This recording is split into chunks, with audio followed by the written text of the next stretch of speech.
The stars bent and twisted as 300 warships tore through the fabric of space itself.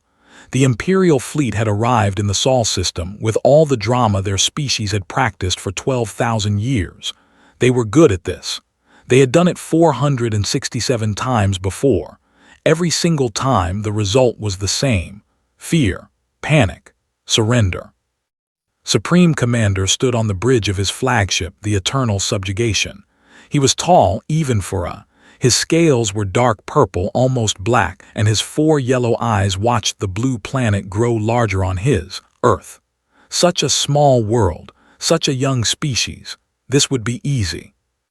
"Status report," said. His voice was deep and carried the weight of centuries of conquest. "All ships in position, Supreme Commander," replied his tactical officer, a younger named N. "The humans have detected us. Their primitive satellites are scanning our fleet." Allowed himself a small smile. His teeth were sharp and numerous. "Good. Let them see what they face. Let them understand that resistance is foolish." Behind the flagship, the rest of the fleet spread out like a net of death. Battle cruisers, destroyers, carriers filled with fighter craft. Enough firepower to crack a planet in half. They had never needed to actually destroy a world. The threat was always enough. "Open a channel," commanded. "Broadcast on all frequencies. I want every human to hear this." On Earth, it was a Tuesday morning. Admiral was in her office at the Pentagon when the alerts started flooding in. She had been in the military for 32 years. She had seen wars, crises, and emergencies of every kind, but nothing quite like this. 300 contacts, said Commander Rick, rushing into her office with a tablet. They appeared out of nowhere, some kind of faster-than-light travel. Looked at the data. The ships were huge. The smallest was twice the size of an aircraft carrier. The largest, the one at the center of the formation, was nearly 3 kilometers long. "Well," said, taking a sip of her coffee, "that is certainly something." Rick stared at her. "Admiral, should we not be more concerned about this?" "Oh, I am concerned," replied. "But panicking will not help anyone. Get me a line to the President, and find out if these things are trying to communicate." They were. The transmission came through on every frequency, every channel, every device capable of receiving a signal. Television screens flickered. Phones buzzed. Computer screens went dark and then lit up with a single image. Supreme Commander in all his reptilian glory. "People of Earth," began. His voice had been translated into every human language simultaneously. They had good technology. "I am Supreme Commander of the Imperium.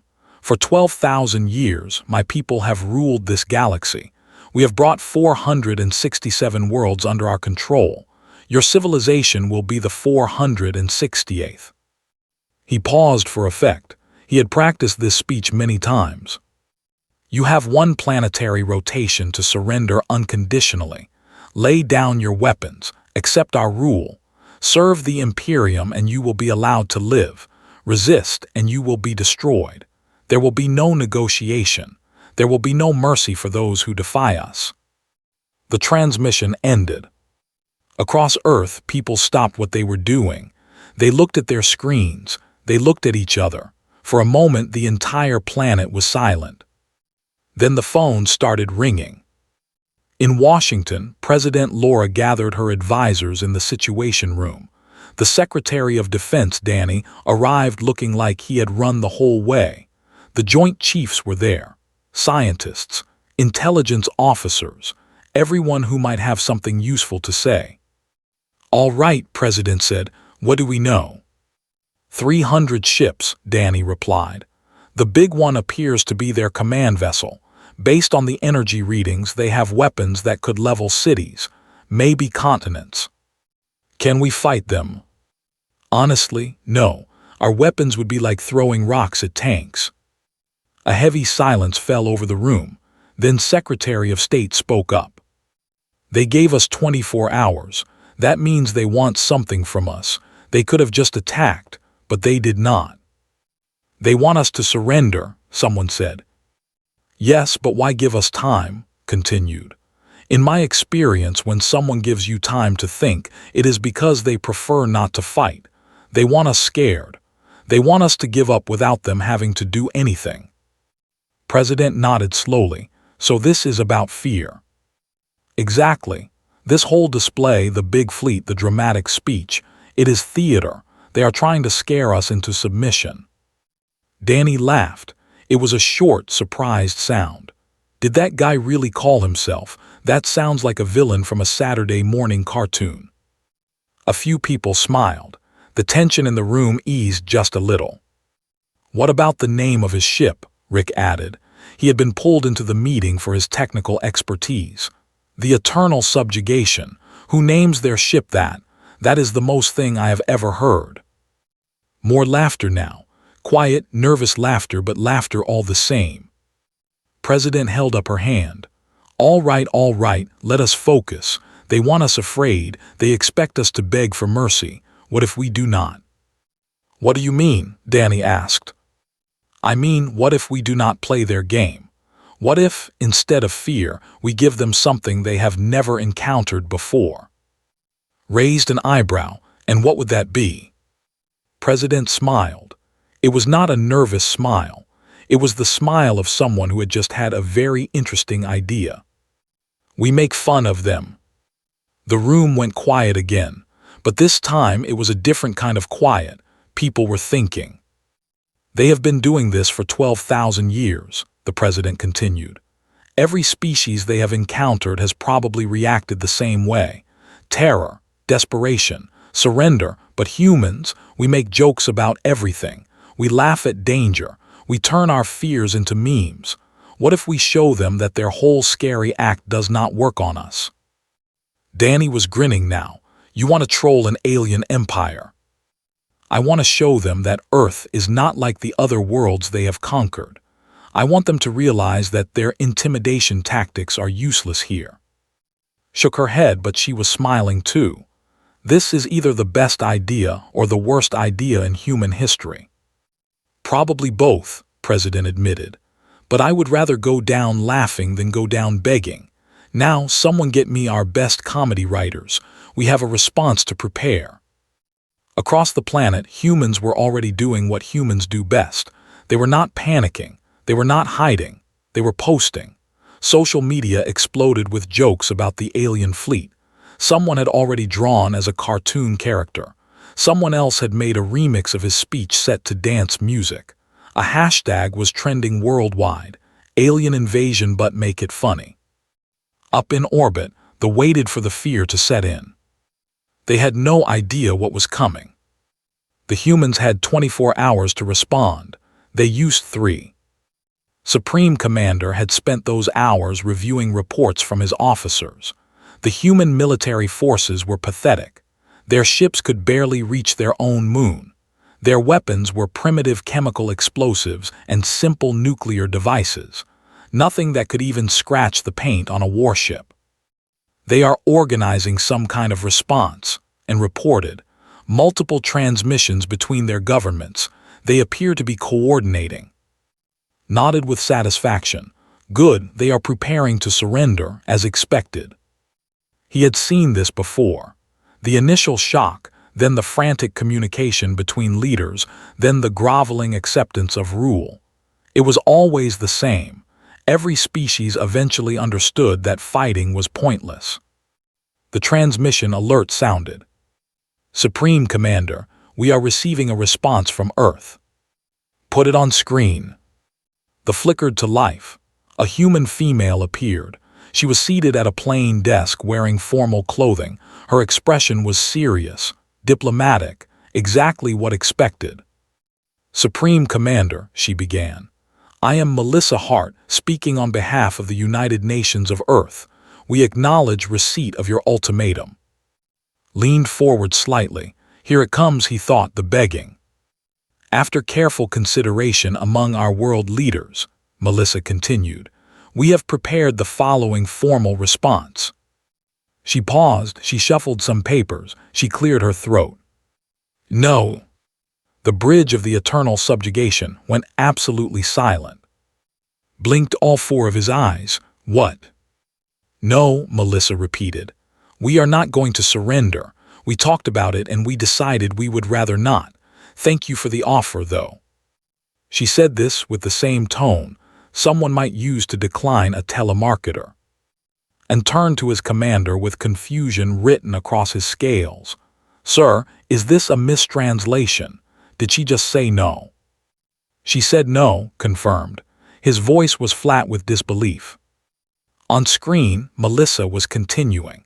Furthermore, the United Nations General Assembly has voted on a resolution regarding your Imperium. I will read the results. She picked up a piece of paper and adjusted her glasses. Resolution 2847, titled Official Assessment of the Imperium, passed with 193 votes in favor, 0 against, and 0 abstentions. The resolution formally recognizes the Imperium as, and I quote, kind of lame. Behind, someone made a choking sound. The Assembly also wishes to note, Melissa continued, that your ship names are, quote, extremely dramatic in an embarrassing way. One delegate from France described them as what a teenager would name their spaceship in a video game. The delegate from Japan added that your fleet formation looks like, quote, a middle schooler trying to look tough. Could not speak. In 12,000 years of conquest, nothing like this had ever happened. No species had ever responded to their ultimatum with insults. The transmission cut to new footage. It showed the United Nations General Assembly chamber. Delegates from around the world were holding up signs. Some had drawings of ships with silly faces. Others had messages like, try harder and not impressed, and your ships look like ugly fish. One delegate, an older man from Brazil, was holding a sign that simply said meh. The footage continued. Now it showed crowds gathered in cities around the world. They were not hiding. They were not panicking, they were having parties. In New York, people had gathered in Times Square with signs mocking the alien fleet. In London, a pub had put up a new sign, world ending soon, drinks half off. In Tokyo, someone had already made cartoon versions of and was selling them as keychains. Melissa reappeared on screen. In conclusion, Supreme Commander, Earth respectfully declines your invitation to become the 468th world under your control. We have considered the matter carefully and decided that we simply do not want to. Please feel free to leave whenever you are ready. Have a safe trip home. The transmission ended. The bridge was silent. Every officer stared at the blank screen with expressions of complete shock. Finally found his voice. What just happened? I believe we were rejected, sir, and said slowly, and also insulted. I understood that part, snapped. I want to know why this has never happened before. Every species we encounter fears us, every single one. His communications officer spoke up nervously. Sir, we are detecting more transmissions from Earth. They appear to be spreading across their global network. Show me. The screen filled with human internet content. The first image was a cartoon with a speech bubble saying, please fear me. Below it, another character saying, no thanks. The image had been shared millions of times. The next was a video. Someone had taken his ultimatum speech and added silly sound effects every time he paused dramatically. Squeaky toy sounds, sad trombone noises, circus music. The next was worse. Someone had edited his speech to make it sound like he was singing a love song. It was actually quite well done. The humans were calling it a remix. It had already been viewed 40 million times. What is this? Demanded. I believe it is what the humans call a meme, and answered. It appears to be a form of mockery spread through their electronic networks. Turn it off, turn it off. The screen went dark, but the damage was done. Across the fleet, other officers had discovered the human internet. Word was spreading. The mighty Imperium, conquerors of hundreds of worlds, was being laughed at by a species that could barely leave its own planet. On Earth, people were having the time of their lives. Greg Turner, host of a popular late-night show, addressed his audience that evening. His studio was packed. Nobody wanted to miss this episode. So, Greg began, we got invaded today. Kind of. I mean, the aliens are up there. They have been up there all day. 300 ships, very scary, very impressive. They gave us 24 hours to surrender. He paused for comic timing. We said no. The audience erupted in cheers and applause. Now I want to talk about this Supreme Commander guy. First of all, that name. That is not a real name. That is what happens when someone tries to sound scary and goes way too far. You know what that name sounds like? It sounds like a medication for digestive problems. Ask your doctor if it's right for you. Side effects may include galaxy-wide embarrassment. Laughter rolled through the studio. And his ship, the Eternal Subjugation, who approved that name? Was there a meeting? Did someone suggest the Happy Explorer and they said no, too cheerful, we need something more evil? I bet their other ships have names like the Endless Suffering and the Bad Times Forever. On the Eternal Subjugation, an officer had managed to pick up the broadcast. He was not supposed to be monitoring human entertainment channels, but curiosity had gotten the better of him. Now he watched in horror as millions of humans laughed at his Supreme Commander. He decided not to mention this to anyone. Back in the Situation Room, President watched the global reaction with satisfaction. It is working, said. Look at these numbers. Fear levels are down across the board. People are not panicking. They are making jokes. More importantly, Danny added, the aliens have done nothing. They have just been sitting up there for hours. I think we actually confused them. Connected via video link agreed.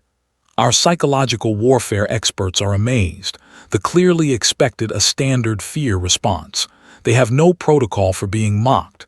They are paralyzed. How long do you think that will last? The president asked.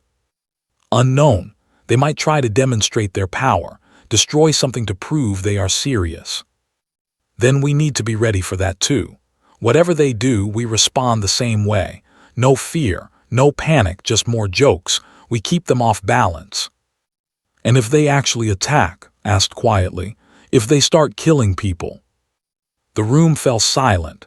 It was a fair question. Making jokes was easy when no one was dying. But what happened when the aliens got desperate? President took a deep breath. Then we face that when it comes, but I believe something. I believe that if we can take away their power over us, their ability to make us afraid, we change everything. Fear is their weapon. We take that away and they have nothing. She looked around the room at her advisors, her generals, her experts. Keep the jokes coming. Let them know that Earth does not scare easy. And up in orbit, Supreme Commander sat alone in his quarters, staring at the ceiling, trying to figure out what had gone so horribly wrong. His reputation was ruined. His strategy had failed. And somewhere on that ridiculous little planet below, millions of creatures were laughing at him. For the first time in his long career, he had no idea what to do next. 3 days had passed since the humans had refused to surrender. 3 days of mockery. 3 days of jokes. 3 days of Supreme Commander watching his reputation crumble across the galaxy. Word had spread. Other species long conquered by had seen the human transmissions. They had seen the memes. They had heard about the species that said no and then laughed. Some of them were starting to laugh too. This could not continue. Called a meeting of his senior officers in the war room of the Eternal Subjugation. They gathered around the holographic display table, their scales dull with stress. We must act, declared. This situation has become unacceptable. The humans mock us openly. Other conquered worlds are beginning to question our authority. If we do not respond with strength, our entire empire could be threatened. His second-in-command, a veteran named N, nodded in agreement. We should destroy one of their cities. Show them the price of their disrespect. No, said quickly. If we kill them, they will turn it into something. I have studied their history. When attacked, humans become more determined, not less. They call it spite. If we destroy a city, they will make us into villains. They will rally against us even harder. Then what do you suggest, Supreme Commander? Studied the holographic image of Earth and its moon. We destroy something that is not alive, something significant enough to demonstrate our power but empty of their people. We destroy their moon. The officers exchanged glances. It was an unusual choice. Moons were not normally strategic targets, but was not thinking about strategy. He was thinking about theater. The humans have an emotional attachment to their moon, he explained. They write songs about it. They tell stories about it. If we destroy it, they will understand that we are serious. They will see that their jokes cannot protect them. And was doubtful. The main cannon will take 6 hours to charge for a shot of that magnitude. The humans will see us preparing. Good, let them watch. Let them understand what is coming. The order was given. Deep within the eternal subjugation, the most powerful weapon in the arsenal began to wake up. Energy flowed through conduits the size of city blocks. The ship vibrated with contained power. On Earth, the preparations were detected immediately. They are doing something, Admiral reported in an emergency briefing. Energy readings from the main ship are off the charts. Whatever they are charging, it is enormous. A weapon, President asked. Almost certainly. Based on the trajectory calculations, they are aiming at the moon. The room absorbed this information. The moon, Danny repeated. They are going to shoot our moon. It appears so. Can they destroy it? Shook her head. Unknown. But even if they just damage it, the debris could cause serious problems. Tidal disruptions, possible impacts. The president considered their options. They could not stop the aliens from firing. They could not evacuate the entire planet. All they could do was watch and wait.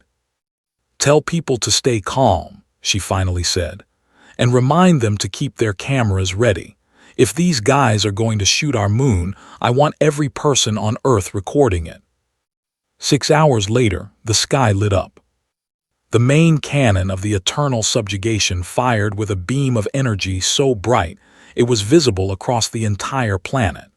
Night turned to day in places where it was dark. People stopped in the streets and looked up. Billions of eyes watched as the beam crossed the distance between Earth and its moon in just over a second. It struck.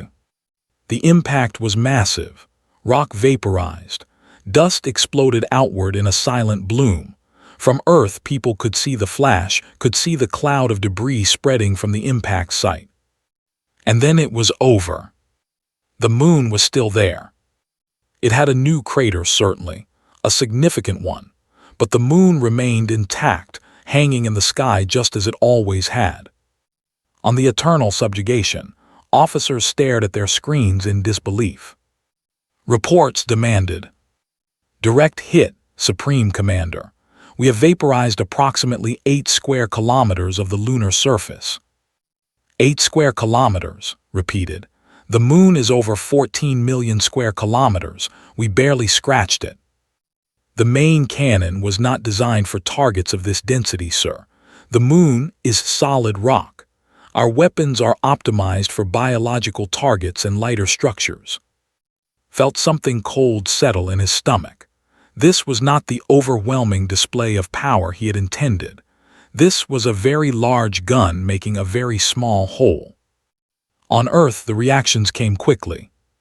Greg Turner was back on television within the hour, his show running a special episode. Breaking news, everyone. The aliens have successfully shot the moon. Really showed us, did they not? I am absolutely terrified. Definitely not laughing. Definitely not wondering if that was supposed to be more impressive. He showed an image of the new crater, next to the moon's existing craters. Here is the damage, this little mark right here, that is them. That took their biggest ship 6 hours to charge up. 6 hours. I have had phone calls with customer service that lasted longer, and after all that buildup they gave our moon a small new crater. The moon already had craters. They just added one more. That is not destruction, that is renovation. The audience roared with laughter. Social media exploded even more than before. Someone calculated that at this rate, destroying the moon would take the approximately 50,000 years. Someone else made a chart comparing the new crater to the size of various Earth objects. It was smaller than some parking lots. The hashtag moonshot fail was trending worldwide within minutes. Amateur astronomers rushed to photograph the new crater. A petition started online to officially name it Oops. Within hours, it had 10 million signatures. A famous musician released a song called "You Shot My Moon" that was equal parts catchy and mocking. It went viral immediately. On the eternal subjugation, watched these transmissions with growing horror. "They are making jokes," he said quietly. "We fired our most powerful weapon and they are making jokes." "Sir," and said carefully, "perhaps we should consider a different approach." "What approach? What can we do against a species that laughs at devastation?" No one had an answer. In the days that followed, the human response only intensified. An animation studio rushed out a cartoon short showing the fleet trying various attacks on Earth, each one failing in silly ways. It got 1 billion views. A fashion designer created a line of clothing decorated with the new crater shape. Models wore it on runways while smiling at cameras. A food company started selling moonshot crackers shaped like the crater. They sold out immediately. The humans were not afraid. If anything, they were energized. The attempted destruction of their moon had become a rallying point, proof that the aliens were not as scary as they pretended to be. On other conquered worlds, the word spread. They had fired their main weapon and failed to impress. The humans had laughed it off. Maybe the Imperium was not as invincible as it claimed. Small rebellions began to stir. Nothing major yet, but the seeds were planted. On the eternal subjugation, morale collapsed. Officers avoided eye contact with each other. The usual pride of serving in the Imperial fleet had been replaced by shame. Some began to wonder if maybe, just maybe, they were on the wrong side. Locked himself in his quarters and refused to see anyone. He had conquered hundreds of worlds. He had brought entire species to their knees. But these humans, these ridiculous, fragile, laughing creatures, had beaten him without firing a single shot. He stared out his window at Earth below, its lights twinkling in the darkness. What kind of species was this? What kind of beings responded to mortal danger with jokes and merchandise? How could anyone fight against an enemy that refused to take anything seriously? For the first time in his life, Supreme Commander felt something unfamiliar. It was not fear, it was not anger. It was doubt. And down on Earth, humans continued to do what they did best. They laughed. They joked. They made fun of their would-be conquerors. They turned terror into comedy and threats into entertainment. The invasion was failing, and everyone knew it. Except for what came next, no one could have predicted. 2 weeks had passed since the fleet arrived. 2 weeks since the ultimatum. 2 weeks of mockery, humiliation, and complete strategic failure. The fleet remained in orbit, but it was a fleet in crisis. Officers whispered in corridors. Morale had collapsed entirely. Supreme Commander had not been seen publicly in days. Rumors spread that he had lost his mind, that he spent his days watching human comedy shows and crying. The rumors were only half true. He was watching human content, but he was not crying. He was trying to understand. Somewhere in the endless stream of jokes and memes and ridiculous videos, there had to be an answer. There had to be a way to defeat these creatures. There was not. Meanwhile, on the lower decks of the eternal subjugation, something unexpected was happening. Junior Officer Al was young. He had just completed his military training when he was assigned to this mission. He had been excited to participate in his first conquest. Now, like everyone else, he was confused and demoralized. But unlike his fellow officers, Al was curious. He had started accessing human communications out of boredom. At first, he told himself it was intelligence gathering. He needed to understand the enemy. But somewhere along the way, the mission had changed. The humans were fascinating. Their culture was chaotic. Their beliefs were contradictory. They argued with each other constantly about things that seemed trivial. But beneath all of that, there was something else. Something Al had never encountered in society. Joy. The humans seemed to actually enjoy being alive. They made art for no practical reason. They sang songs about love and loss and silly things. They gathered in groups just to have fun. They had something called hobbies, where they did activities for no purpose other than personal satisfaction. Life was not like this. Lived to serve the Imperium, everything had a purpose, everything was efficient, everything was serious. Al discovered human music first. He listened to hundreds of songs in dozens of styles. Some were beautiful, some were loud and energetic, some made him feel emotions he did not have words for. Then he discovered human food. The variety was astonishing. The 8-nutrient paste designed for maximum efficiency.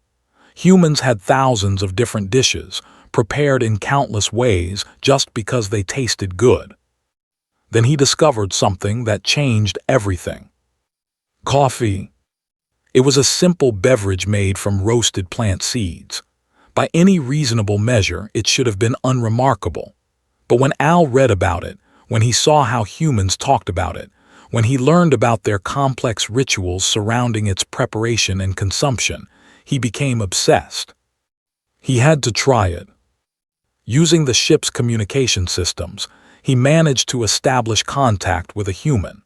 Her name was Bate Murray, and she ran a coffee shop in Seattle. She was confused but amused when a message appeared on her computer from an alien warship asking about coffee beans. "Sure," she replied. "I can send some up. How do I get it to you?" This was a problem. The fleet was in orbit. There was no way for a human to deliver anything. Unless there was. Al discovered that the humans had small private spacecraft. Wealthy individuals sometimes launched things into low orbit for fun. It was expensive and silly and completely impractical. It was perfect. 3 days later, a small human rocket delivered a package to a set of coordinates where Al had positioned a salvage drone. Inside the package was a bag of freshly roasted coffee beans, a simple brewing device, and a handwritten note. "Hope you enjoy it. Let me know what you think, Bate." Al prepared the coffee following the instructions Bate had included. The smell alone was unlike anything he had ever experienced. When he finally took his first sip, his 4 eyes went wide. It was wonderful. He sent a message back to Bate immediately. "This is the best thing I have ever tasted. What else do you have?" Their correspondence continued. Bate sent more packages: coffee, chocolate, cheese, bread, spices. Each delivery was a revelation. Al shared them with a few trusted friends, officers who were equally disillusioned with the mission. The group grew. Within a week, there were 20 officers secretly receiving human food shipments and exchanging messages with humans on Earth. They learned about Earth customs. They asked questions. They began to understand why the humans had laughed at them. "We have spent 12,000 years conquering," Al said to his group one evening. "And what do we have? More territory, more resources, more subjects who hate us. But do we have anything like this?" He held up a chocolate bar. "Do we have anything that exists just because it brings happiness?" No one could answer. The breaking point came when Al decided to report his findings to Supreme Commander. Not to confess his communications with humans, but to suggest a new approach. He found in his quarters, staring at a screen showing human content. "Supreme Commander, may I speak?" Barely looked at him. "What do you want?" "Sir, I have been studying the humans. I believe I understand why they do not fear us." This got's attention. Explain. They have something we do not. They have lives worth living. They create. They celebrate. They find joy in small things. When we threaten them with death, it does not work because they are too busy enjoying being alive. Fear requires people to have something they are afraid to lose. The humans have so much that they have learned not to be afraid of anything. Stared at him. What are you suggesting? I am suggesting that our entire approach is wrong. We have conquered 467 worlds by making them fear us, but fear does not create loyalty. It creates resentment. Every world we control hates us. They serve us only because they have to. The humans have shown me another way. What way? Al took a deep breath. The humans have a phrase. They say touch grass. It means to step away from conflict and experience simple pleasures. Sir, I believe we should touch grass. Scales darkened with anger. You want me to give up, to surrender? I want you to ask what we are fighting for. We have more territory than we can govern, more resources than we can use. Our soldiers are miserable. Our empire is built on fear. Is this really the legacy we want? For a long moment said nothing. Then he turned back to his screen. Leave me. Al left, but the damage was done. Word spread through the ship that a junior officer had told the Supreme Commander to touch grass. Some were horrified, others were intrigued. The defection started the next day. The first group was 17 officers who contacted Earth authorities and requested asylum. They were tired of the Imperium. They wanted to try coffee. They wanted to listen to music that was not military marches. They wanted to know what it felt like to live instead of just survive. Earth welcomed them. The news spread through the fleet like wildfire. Officers who had been secretly enjoying human culture realized they were not alone. Messages flooded Earth's communication channels. Is it true you will accept refugees? What is a vacation? We do not have this concept. Can someone explain pizza to me? It sounds important. Within 3 days, 42 had formally defected. They were shuttled down to Earth in small groups, greeted by curious but friendly humans, and introduced to the wonders of terrestrial life. The first to try barbecue nearly fainted with pleasure. Back on the Eternal Subjugation, watched his fleet fall apart. Officers were deserting. Morale was gone. The mission was a complete failure. And somewhere deep inside him, a small voice was asking, what if Al was right? What if the humans had discovered something they had lost somewhere in their 12,000 years of conquest? What if there was more to existence than power? He did not have an answer, but for the first time he was willing to consider the question. Down on Earth, the defected were becoming minor celebrities. They appeared on talk shows. They wrote reviews of human food. They started a social media account documenting their discovery of Earth culture. Their first post was a photo of an officer eating an ice cream cone with an expression of pure joy. The caption read, "Why did no one tell us about this?" It got 50 million likes in 2 hours. The invasion was not just failing anymore. It was transforming into something else entirely. 1 month had passed since the fleet arrived at Earth. 1 month since the ultimatum that was supposed to bring humanity to its knees. 1 month since everything went wrong. Supreme Commander stood on the bridge of the Eternal Subjugation and looked at the reports. 63 officers had defected to Earth.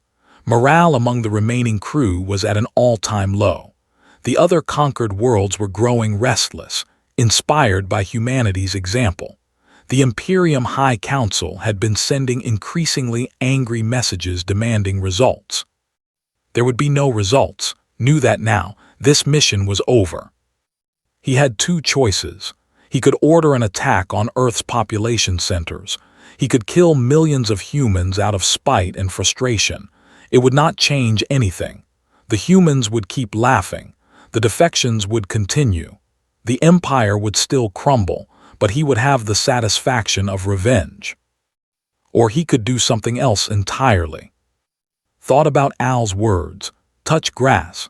What a strange phrase, what a strange species to create such a phrase, to value simple pleasures over grand ambitions.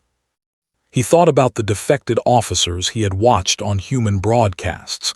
They seemed happy, not just content, but genuinely happy. He had served the Imperium for 300 years, and he could not remember the last time he had felt that way.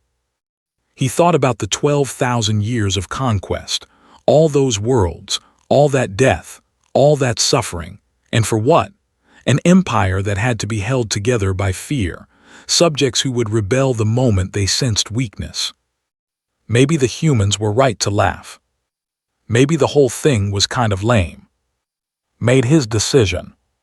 The final transmission between the eternal subjugation and Earth was broadcast publicly at human insistence. They wanted the whole world to see. Agreed. After everything that had happened, secrets seemed pointless. President Laura appeared seated in the same room where she had monitored the invasion from the beginning. She was smiling. "Supreme Commander," she said, "thank you for agreeing to this call. I understand you have something you would like to discuss." Stood straight, trying to maintain what dignity he had left.